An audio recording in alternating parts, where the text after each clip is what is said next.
गुरुर्ब्रह्मा गुरुर्विष्णु गुरुर्देव महेश्वरः गुरुर्साक्षात् परम ब्रह्म तस्मै श्री गुरुवे नमः।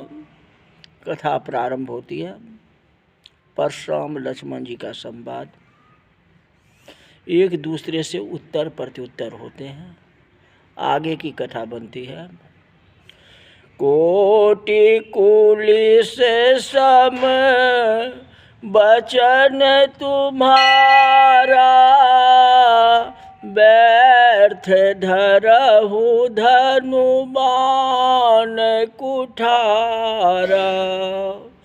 अपने मुँह से आपन करनी, अपार अनेक भांति बहुबरनी। कहते हैं, लक्ष्मण जी कहते हैं, जो आपके वचन ही करोड़ों वज्र का काम करते हैं। महाराज, आपको फरसा उठाने का क्या काम है? आपकी बात ही जो इतना है वज्र के समान है, तो आप कुठार क्यों उठा रहे हैं? आपकी वाणी के समक्ष शस्त्र बेकार है। मैं झूठ नहीं कहता, सच्ची बात कहता हूँ। समाज में कितने की वाणी ऐसी होती है जो दिया सलाई की जरूरत नहीं पड़ती। ऐसा कठोर और भयंकर बोलते हैं कि भगवान ही बचावे उनको। आपको लगता होगा कि भगवान ने इस वाणी क्यों दी। लोगों को कड़वा लगता है उसकी बोल सुन करके। समाज में कई कथा समझने वाली होती है, कई लोगों को बोलना नहीं आता। आपन मुंह से आपनी करनी, अपनी ही बड़ाई करना शुरू कर दिया। अब बोला तो कठोर से कठोर बात, ऐसा कि किसी को हृदय में तीर लग जाए, है कि नहीं? उदाहरण में बताता हूँ। एक राजा ने महल बनाया तो दुनिया में आसपास के प्रदेश में न हो ऐसा अद्भुत महल बनाया। बहुत अच्छा बनाया। खर्चे भी बहुत लगे। देश प्रदेश से लोग महल देखने के लिए आए, पर गांव का मुखिया नहीं आया। सब आए, लेकिन गांव का जो प्रधान था, मुखिया था, वह नहीं आया। राजा ने सामने से कहलवाया कि सारी दुनिया महल देखने आती है और यह मुखिया नहीं आता है, इसे बुलाओ। चौकीदार बुलाने के लिए गया। राजा ने मुखिया को स्वागत किया और 1 घंटे तक महल दिखाया। ये फला चीज़ है, ये रूम है, ये बाथरूम है, ये किचन है, ये फलाना है, ये चिलाना है। 1 घंटे तक दिखाया। मुखिया एक शब्द भी नहीं बोला, ऐसा ही चेहरा घुमाता रहा। 1 घंटे के बाद दोनों दीवान खंड पर बैठे, फिर भी नहीं बोल रहा है। सबको देख भी लिया, लेकिन चाबसी नहीं दिया, चुपचाप सुन रहा है। अब राजा से रहा नहीं गया। उसने कहा कि मैंने 1 घंटे तक घूम घूम करके आपको महल दिखाया, इसमें आपको बोलने जैसा कुछ लगता नहीं है क्या? दुनिया में तो कई कई अभिप्राय बतलाते हैं, आपने एक शब्द भी नहीं बताया इसमें। मुखिया ने कहा, जो पैसा होने पर महल बनाना कोई बड़ी बात नहीं। आपके पास पैसे है तो आप महल बना लिए, तो कोई बड़ी बात नहीं है। मुझे तो आपके महल को देख के चिंता हो रही है। राजा ने कहा, मेरे महल में आपको क्या चिंता? मुखिया बोला, आपने यह दरवाज़ा जो है छोटा बनाया, सब कुछ ठीक है, लेकिन एंट्री जो है, दरवाज़ा आपने छोटा बनाया। राजा ने कहा, आपको क्या लेना देना है यह दरवाज़ा से? मुखिया ने कहा, यह आप नहीं जानते हो, हमें तो सब विचारना पड़ता है ना। हम तो गांव के हैं ना, समाज के हैं ना। राजा ने कहा क्यों? मुखिया बोला दरवाजा छोटा है और आपका शरीर जो है बड़ा है। दरवाजा छोटा है और आपका शरीर जो है बड़ा है। अगर आपकी मृत्यु होगी तो आपको कैसे निकाला जाएगा? आप बताओ। दरवाजा तो आपने छोटी कर दिए। गृह पूजन भी नहीं हुआ था।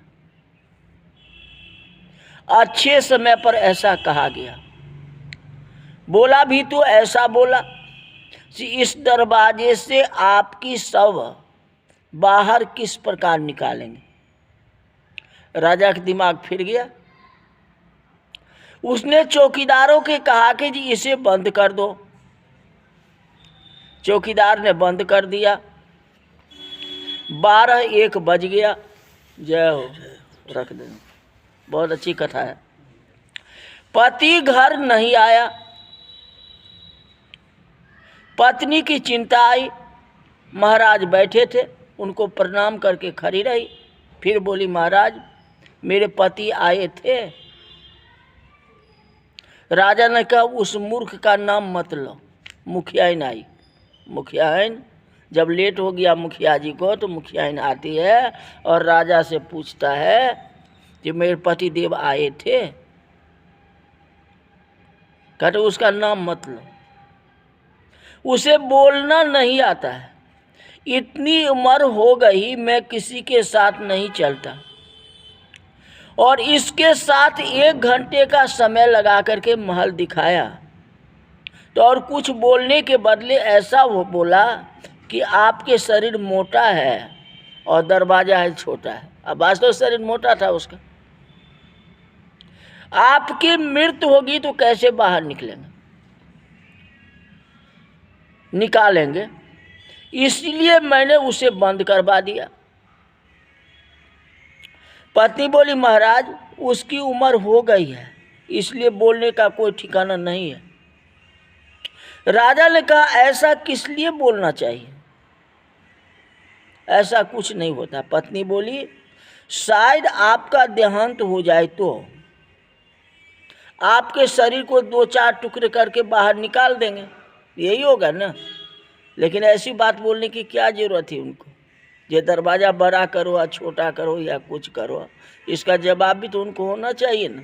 हाँ, अगर आपका शरीर मोटा है, अगर इससे नहीं निकल पाएगा तो 2-4 टुकड़े करके बाहर निकाल देंगे।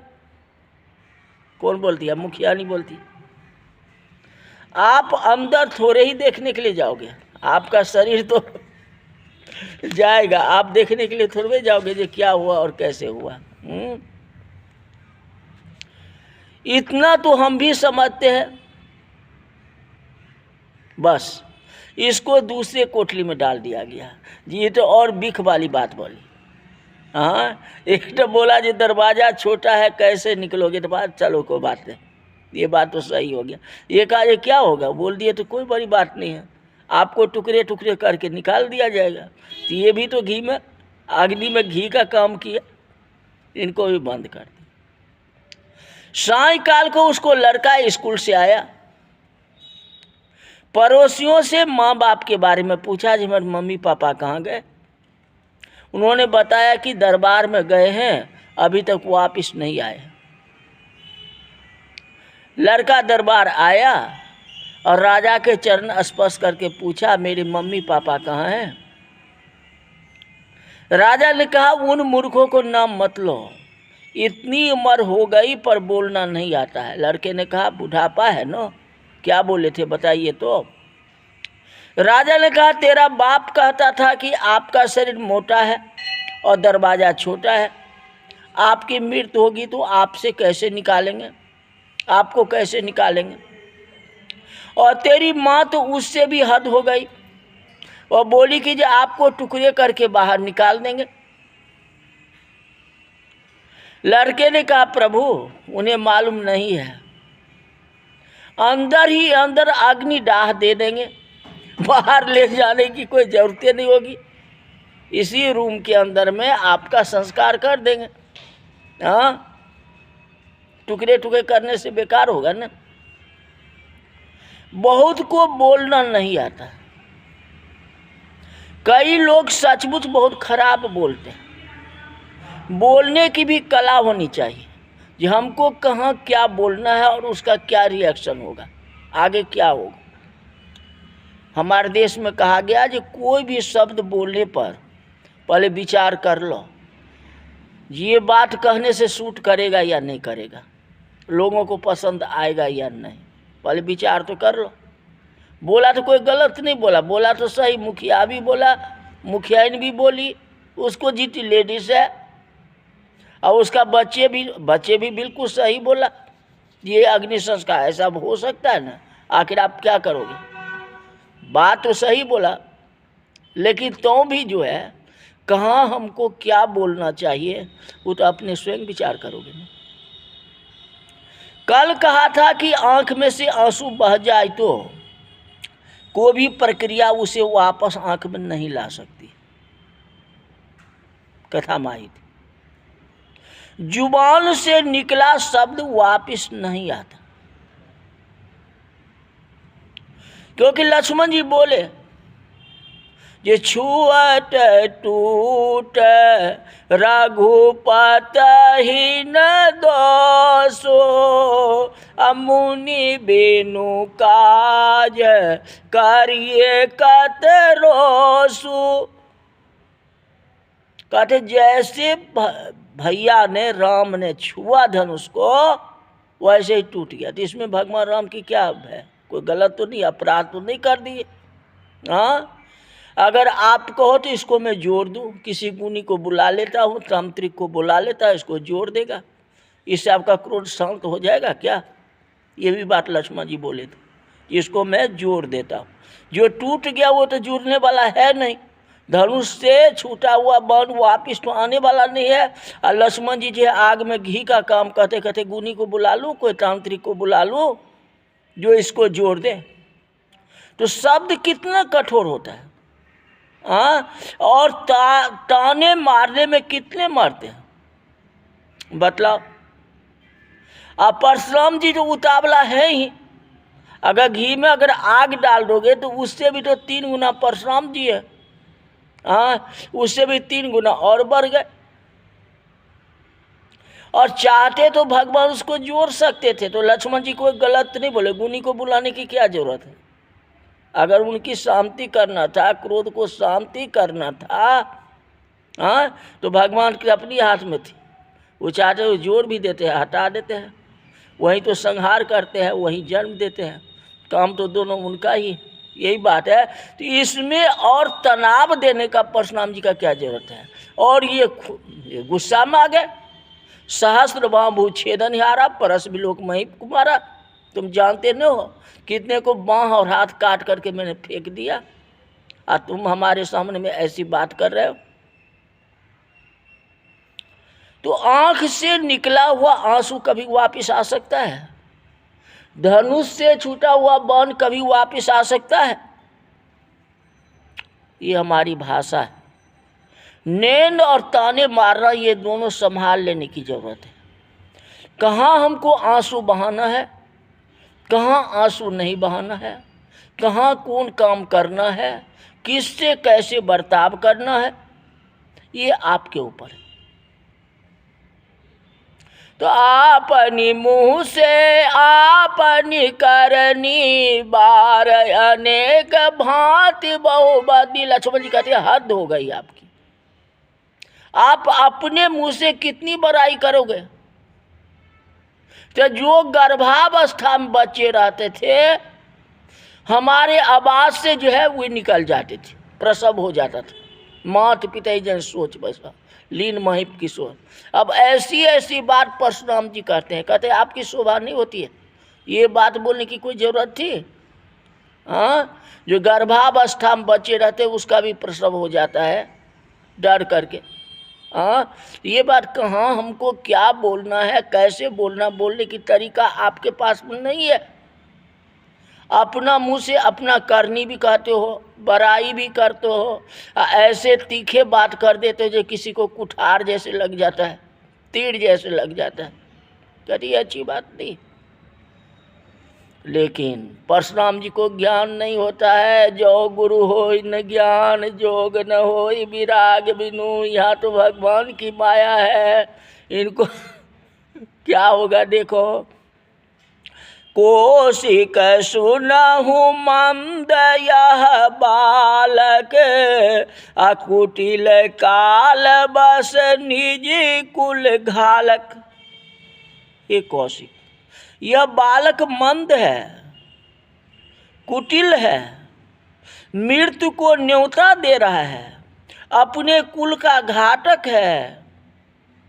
मुझे अगर बाल हत्या का भी पाप लगे तो मैं दोष मत देना, मैं इसे मार डालूंगा।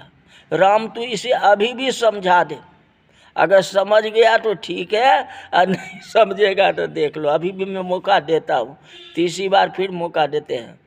हाँ, लखन कहा हंसी हमरे जाना, बौधन ही तोरी लड़काई, बिहस लखन बोली मृदवानी। हाँ, तो 3-4 बार तो मौका दे दिए। परशुराम जी कहते अब मौका नहीं देना है, आप एक बार और समझा लो। अब भगवान अब लक्ष्मण जी को समझाते हैं कि परशुराम जी को समझाते हैं। जो आगे कथा आएगी, देत चाप आप ही चढ़ गए वो, अब परशुराम मन विस्मय भय, वो जो कथा कल बताएंगे। आज की कथा यही तक रही। बोल जा रामचंद्र भगवान की जय।